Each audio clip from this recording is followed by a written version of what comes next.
সালামু আলাইকুম।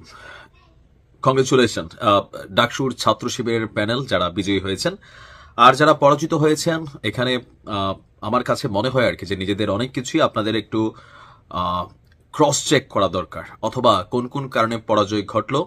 Election mechanism হয়েছে, অথবা যেমন বিএনপির একজন নেতা বলছিলেন যে ছাত্রলীগের ভোটগুলাই নাকি ছাত্র শিবির পাইছে, তো সেই জায়গা থেকে তারা ভূমিদোষ বিজয় অর্জন করছে। যাই হোক, বিভিন্ন বক্তব্য আছে, তবে আমার কাছে মনে হয়েছে শিবিরের প্যানেল জয়ের পর তারা বেশ কিছু বক্তব্য দিয়েছে, শিবিরের যারা এখানে নেতৃস্থানীয় ব্যক্তিরা আছেন।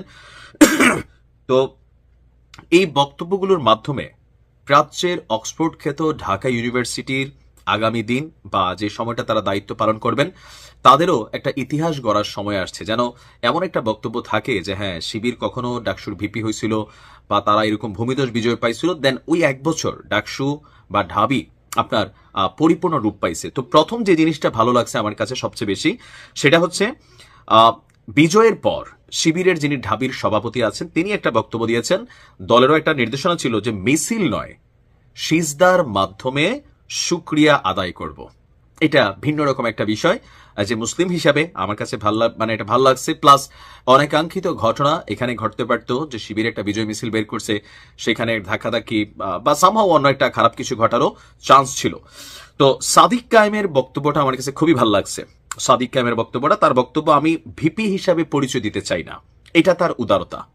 তিনি না চাইলেও তার নামের সাথে এই যোগ্যতা তিনি অর্জন করে ফেলেছেন। তারপরেও তিনি বলছেন যে তিনি ভিপি হিসাবে পরিচয় দিতে চান না। তো কি হিসাবে? তিনি বলছেন যে এখানে যারা পড়াশোনা করে মেয়েরা, তারা হচ্ছে আমার বোন, বোনের ভাই, পাশাপাশি ভাইয়ের ভাই, এই হিসাবে আমি পরিচয় দিতে চাই। যেভাবে আগে দেখেছেন পরেও সেভাবেই আমাকে দেখবেন। আমার যেটা খুবই ভালো লাগছে যে তার এই বক্তব্যের অংশটা। পাশাপাশি ফরহাদও, তার জিএস প্রার্থী ফরহাদ যিনি ছিলেন, তিনিও সুন্দর বক্তব্য দিয়েছেন যে আমরা আমাদের কাজগুলোকে বাস্তবে পরিণত করে আমাদের যে প্রতিশ্রুতিগুলো আছে সেগুলোকে ফিল আপ করতে চাই। অপরদিকে জিএস প্রার্থী যিনি ছিলেন মহিউদ্দিন খান, তিনি বলছেন যে এই ঐতিহাসিক বিজয়কে তখনই পূর্ণ মনে করব যেদিন আমরা আমাদের প্রতিশ্রুতিগুলো পূর্ণ করতে পারব। এই আমানতের রক্ষণাবেক্ষণ আমাদের প্রথম অঙ্গীকার।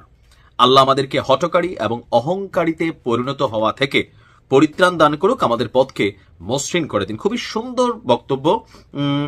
আমার কাছে মনে হয় যে শিবির বরাবরই তারা ভালো বক্তা, ভালো বলে। শিবিরের মধ্যে চাইলে আপনি উইরা এসে জুইরা বসার সুযোগ নাই। আপনাকে একটা সিস্টেম, হার্ডওয়ার্ক, প্রসেসিং এর মধ্যে দিয়ে কিন্তু আপনাকে পার হতে হবে এবং এই জায়গাগুলোকে অর্জন করতে হবে।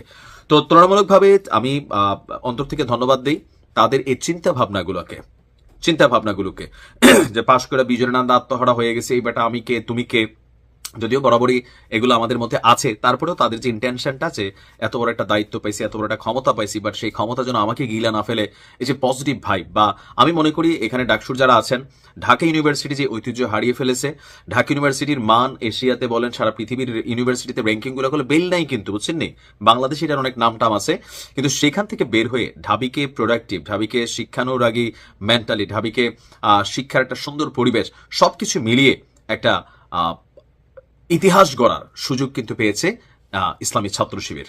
সো আমরা আশা করব তারা তাদের দায়িত্ব পরিপূর্ণভাবে পালন করবে এবং ডাকসু নতুন একটা কি বলা হয় যে ধরেন এক্সাম্পল তৈরির জন্য সুযোগ পাবে, যে হ্যাঁ, গত বছর যারা ছিল তারা এরকম করছে, আগামী বছর যারা আসবে তারা এর থেকে ভালো করতে হবে।